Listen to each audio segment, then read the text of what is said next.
नमस्कार, मी केतकी चितळे. बातमीच अशी धक्कादायक वाचून उठली आहे की काय बोलावं काही कळत नाहीये यावर. म्हणजे ज्या लोकांनी तुम्हाला मतही दिलं नाही त्याला स्ट्रेंथन करायला, त्याचं बळकटीकरण करण्यासाठी तुम्ही त्यांना 10 कोटी रुपये देताय. तुम्ही बधीर आहात की तुम्ही आम्हाला बधीर करून सोडणार आहात? मी नेहमी म्हणत होते की लोकसभामध्ये तर कोणाला मत द्यायचं हे ठरलेलं आहे, त्यात काही प्रश्नच नव्हता. कारण सेंटर मला माझा प्रधानमंत्री कोण हवाय हे बघून मत दिलेलं होतं.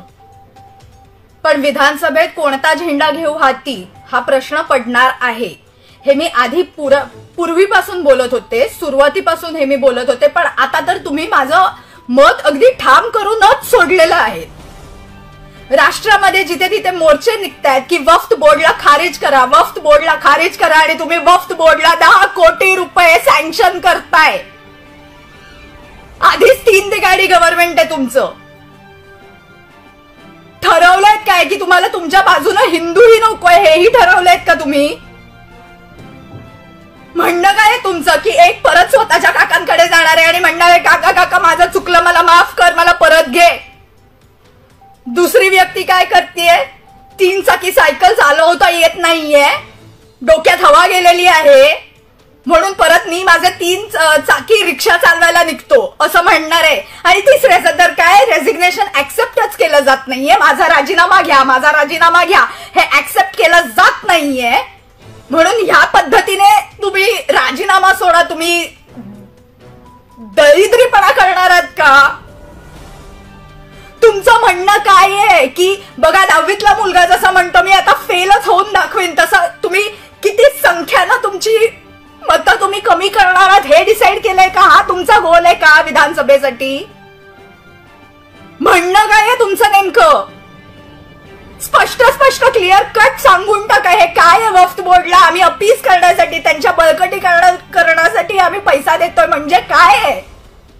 वक्फ बोर्ड उद्या हिंदूंची आतापर्यंत इतकी जमीन ऑलरेडी खाऊन बसलेलं आहे.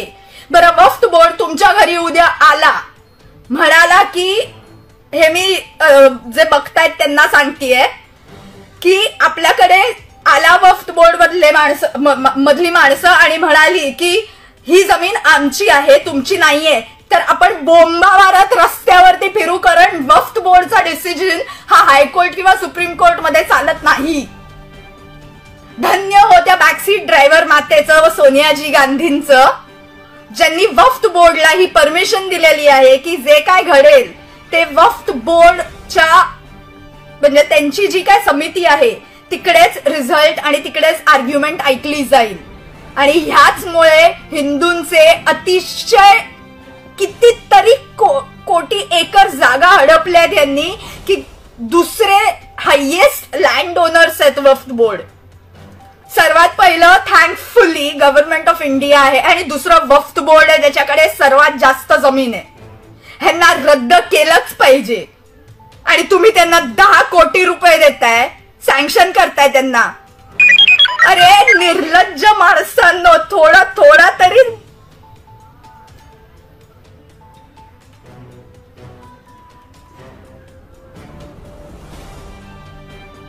संघाला तोडलत, सनातनींना तोडताय.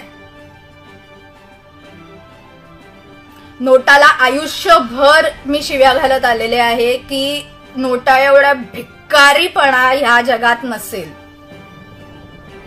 पण थँक्यू 3 तिघाडी सरकार, तुमच्यामुळे विधानसभेत नक्की नोटाचं बटन दाबेन. असंच जर चालत राहिलं ना तर बंगाल सारखी परिस्थिती महाराष्ट्रात यायला फार वेळ लागणार नाहीये. तिकडे दीदी बोलावतेच आहे बांगलादेशींना, इकडे तुम्ही रोहिंग्यांना जागा द्याल.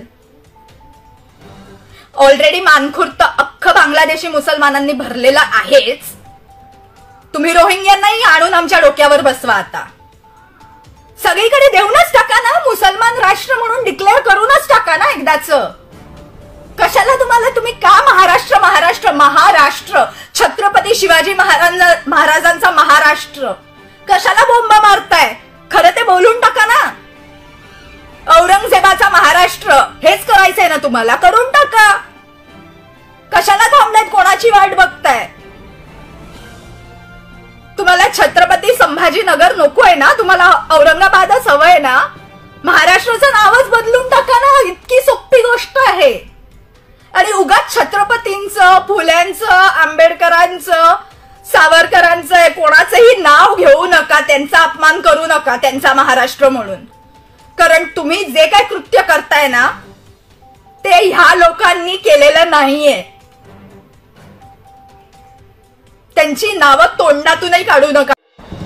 आप देख रहे हैं मेरे साथ मेरा महाराष्ट्र लाइव, सच के साथ जनता की आवाज़. किसी भी न्यूज़ या विज्ञापन के लिए आप हमारे स्क्रीन पर दिए नंबर पर कांटेक्ट करें और हमारे मुख्य संपादक मिर्ज़ा इदरीस बेग को कांटेक्ट करें. इसी तरह के जनता के मुद्दे उठाने के लिए हमारे हाथ मजबूत कीजिए, सब्सक्राइब कीजिए, लाइक कीजिए, शेयर कीजिए, क्योंकि आपकी आवाज़ हम सरकार तक पहुंचा सकते हैं. धन्यवाद.